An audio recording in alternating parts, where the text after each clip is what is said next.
Hello guys and welcome back. So now we've covered quite a bit of procedural modeling to create the system for these patterns, and I think it's time to look at another alternative at how we can convert these linear lines into a arc or circular shapes or anything we want really. And this solution is going to involve using math.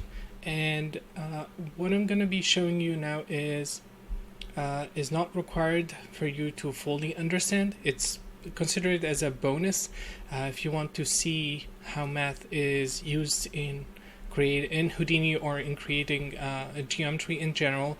This is a chance to do that. And I have a curve here, and I'm going to start with a simple function that is the sine function. So let's create a point vol.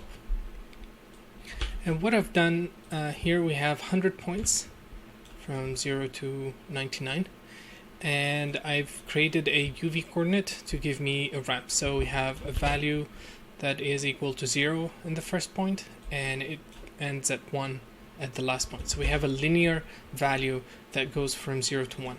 If we take the UV and separate it into x, y, and z, we're interested in the x. That's where our information is.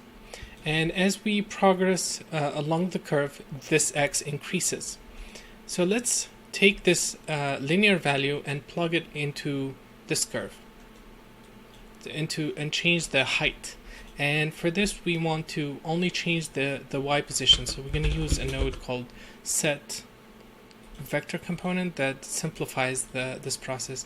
So I'm going to connect the vector, say I want to change the second component, and this time I'm going to use the x, and let's take a look at the result. So we have a simple linear. We took that curve, the flat curve, and converted it into this linear value. Cool. So let's connect the ramp to this. And I'm going to change its type to a spline. Let's go up, and we have this different graph, and you can see we're keeping the same thing. So if we change this curvature, it's going to remap the values. Okay, we can also change the interpolation, and that will affect the look of this. So we can add more points, we can make any shape we want. But there is also math equations that we can use to modify, to take a linear value, to take this value and change it into anything pretty much. There is all kinds of equations that we can use to do this. And the first one that I'm going to use is the sine and cosine. And basically the cosine and sine function they give the same result. It's just one of them starts at 1. When you give it any input, the cosine starts at a positive value, the sine function starts at a 0. And it basically works with any input. Your value can go from 0 to infinity, and the sine function will always give you back, the sine and cosine function will always give you back a value between -1 and 1. So if I take this guy here, which goes from 0 to 1, and plug it into a cosine function.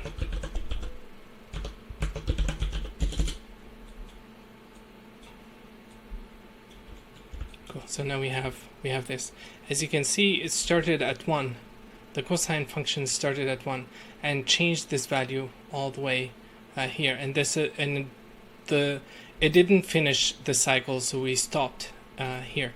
So let's add a multiply by a constant and multiply the input. So we're making our input range, instead of going from 0 to 1, we're increasing that. As you can see, as we do that, it's going to keep generating more and more values.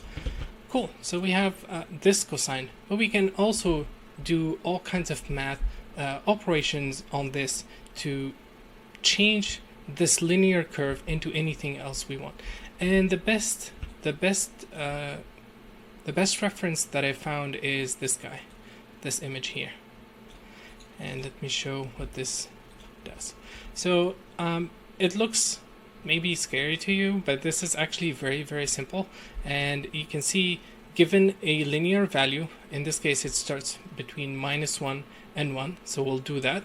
And then, pardon me, given this range between -1 and 1, you give it a value that starts at -1 and finishes at 1, and it will give you back this result if you apply this equation.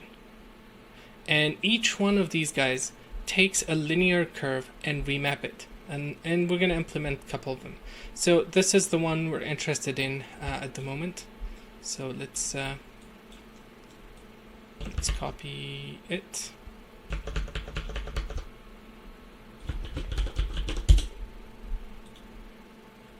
Actually, let's have it open here.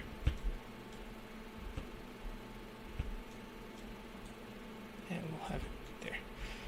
So, okay, the first thing that we need is we need to change this guy. Our range right now starts from 0 to 1, so we need to change that. And the easiest way to do that is using a fit range. So we're going to take the x. Ours starts at 0 and finishes at 1. We're going to keep that, but we're going to remap it to stretch it, basically. Then we need to compute this part first. We're going to start with the interior and then go upward, basically. So pi is a constant. Everybody knows it's equal to 3.14. It's much longer than that, but we're going to use this part for now. And then we're going to multiply it by x. What is the x in this case? It's our input. It's the value that changes along the curve. So it's this guy here. That's our x input. And I'll put a null. I'm going to call this x. It's actually after the remap. I'm going to multiply pi by x. Okay, what's next? We're going to divide all this by 2. So divide by a constant. Set this to 2. And then all this we're going to compute the we're going to compute the cosine of this part. This is our input for the cosine. So after this we're going to put down a cosine. Come on. Cosine. Okay. And then we're going to compute the power of this by 0.5. So the power function. This is our input, which is this first block here, and then the exponent is 0.5, and that's it. We're going to use this as the y component, and there we go. We have our result. Now it's not looking perfect at the moment, and it's moving this part a bit. So what I'm going to do is I'm gonna let's see, that's good. Let's add a multiplier here, a global multiplier, and reduce this. Something like that. Yeah, 0.5. We have a multiplier somewhere that's changing the amount we have. Cool. So we took a linear function and we converted it into this. Let's call this circular using cosine. Yeah, let's do another one. Interesting. Let's do this. Okay. Second equation. I'm gonna delete everything except the fit range. And now we're back to our original result. And we're going to start with the interior again. So constant of 3.14.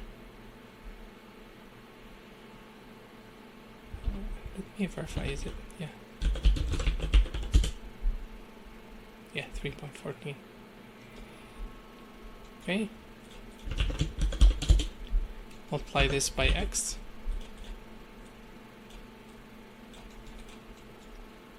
Divided by 2.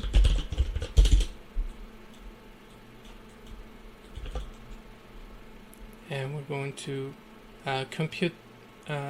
Okay, so this is the first part. We're going to run it through a min function, but first I want to compute this, the absolute of x. We're going to use an absolute function.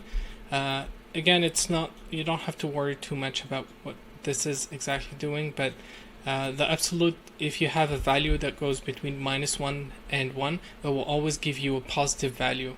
So it will clamp everything into positive value. And then we're going to compute the minimum between these two guys. But first we need to subtract 1. So subtract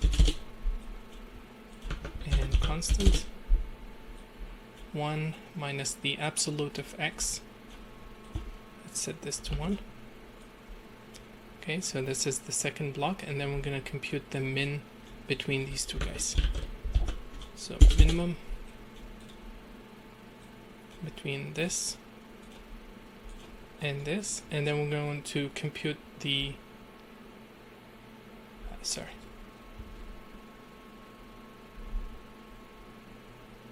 so the minimum of this part and this, and then we're going to compute the power of that, and the exponent is 0.5. Okay, let's connect that to the y position. Cool. Let's add a multiplier, multiply by a constant. So let's see, it looks like the range is not working properly here. It looks like we're only using half of it, so I must have missed one portion. So 1 minus the absolute of x. Let's try. Oh. And then we multiply x and divide it by 2. We didn't compute the cosine, of course.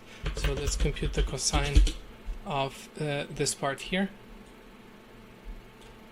Yep, and now it's working. Cool. So you can see we have this curve now. And the great thing about this, because everything is based off these equations, we can easily change any value we want from here. We can change this, and that will give us different results. We can change this.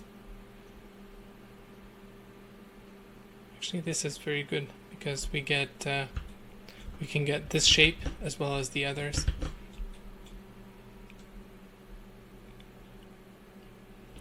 Cool. So let's see. This is going to offset the function. Cool. So let's say I like this one, and what we can do is we can blend shape between these two, of course. If we wanted to mix and match, we can do any kinds of combination, and we saw how we do that. But I want to do something different. I want to take this guy, okay, and let's say we have random points. Right now we're just shifting the y position because we know how we can change that. But in this case we have different curves, and each one of them has a different orientation. So what I'd like to do is I want to be able to apply this transformation into this area here and use the local coordinate of these points to offset them. So I want to be able to apply the equation to this linear function and change it in using the math that we saw. So what I'm going to do is I'm going to blast this guy, blast one of them, and focus on getting that working. So let's do the same thing.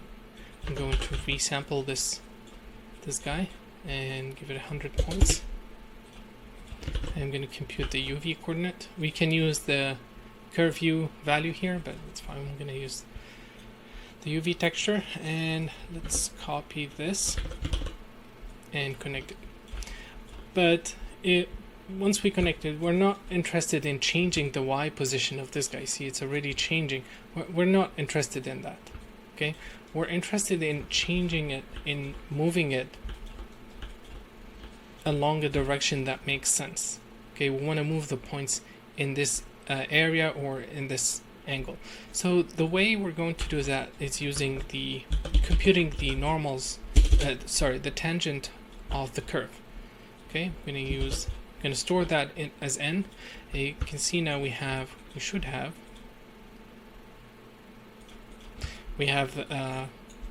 normals going this direction, but we don't want this. We want the cross product. We want to compute the cross product of this vector and get something that points outward. So let's create a wrangle. I'm gonna just do the cross product here. We can do it in a point VOP. Okay, let's do it in point VOP so you guys are not so scared.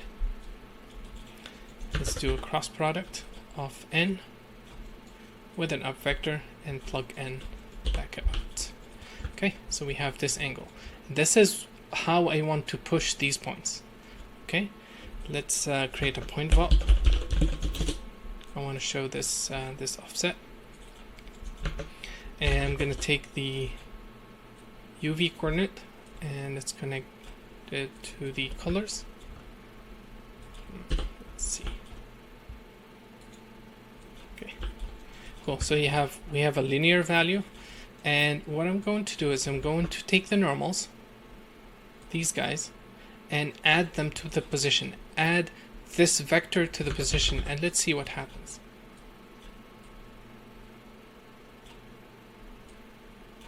Okay, well, you see that the points moved some amount following that vector. So if I blend between the two, you can see we're moving them along this direction. So if we use the linear map to drive this, we can change the vector, but we're not interested in this linear ramp. We want to apply the previous values from this function. So let's copy some stuff. Let's copy this basically, and instead of changing the y vector, I don't want to change that. We're going to multiply the normals by this amount, and that will change the magnitude of the normals. Okay, going to change the magnitude of the normals based on the new result, and then add that vector to the position. Now if we apply it, you can see it's moving. Let's go up and let's add a multiplier, or this is good, so let's expose the multiplier here and call this global mult. Okay, let's go up, and now we're not just changing along the height, but we're changing the points along their local axis, which makes sense, which makes more sense. So in this case, if we want that circular shape, I think we can do this. We can change this value a bit, and that will round it. And let's remove the delete now, and there we go. We are changing these linear curves based on their local space or their tangents, and we're pushing them like this. Okay, we can apply any function we want. Let's create a second one. I'm going to copy this. Let's create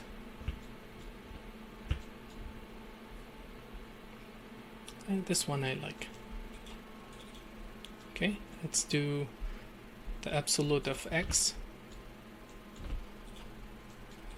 We have that. Yeah, absolute of x. Let's copy that, and let me delete all these guys.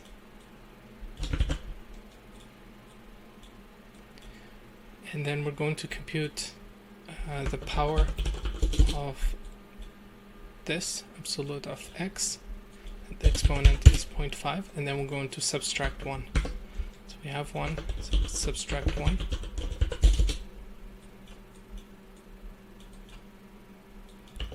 From this result, and let's use it here, and there we go. We have our function. Let's check a few things. So 1 minus the power of absolute x, and the exponent is 0.5. This is the range. So let's play with this guy, and there we go. We have a second function, and this is very, very interesting. I really like the shapes. Now the cool thing, because this is all procedural, we can make it work with anything. Let me try take it further. I'm going to create a circle. Let's increase its radius. Okay, and I want to convert these guys into lines. So I'm going to use a node called end to do that. And I'm going to change the close U to unroll, and now we have primitives for all these. Each one of these guys is a separate primitive now, I think. Yeah, it should be. Oh, the triangles. Okay, let's put down a carve. And carve everything. Let's copy these two guys. Okay, and now we have individual primitives. And let's run the resample on them. So each one has 100. And let's see how that looks. Cool. So obviously, because of the space, because of how they are oriented, the normals may not be computed correctly. Sorry, the orientation, and each time we're gonna get different result. Depends on where it is in 3D space. But you can see it's still working without any issues. We can also do this. Can take a grid, scatter some points, and let's turn off. Let's relax them.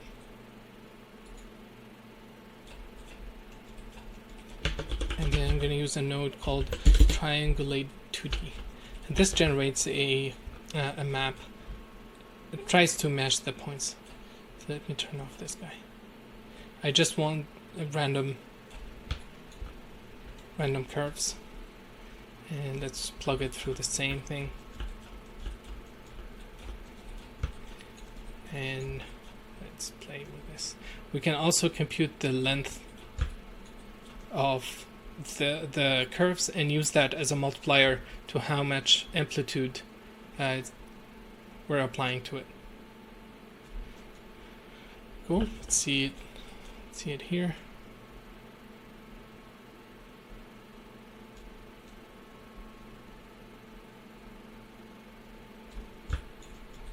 Yep, it's working. So that's how you could use a simple math function. It's actually very, very simple, yet very powerful. I don't know of other ways that you can do this. In the next video, I'm going to show one more advanced example, and hopefully it will clarify a few more things for you guys. Thank you for watching, and see you in a bit.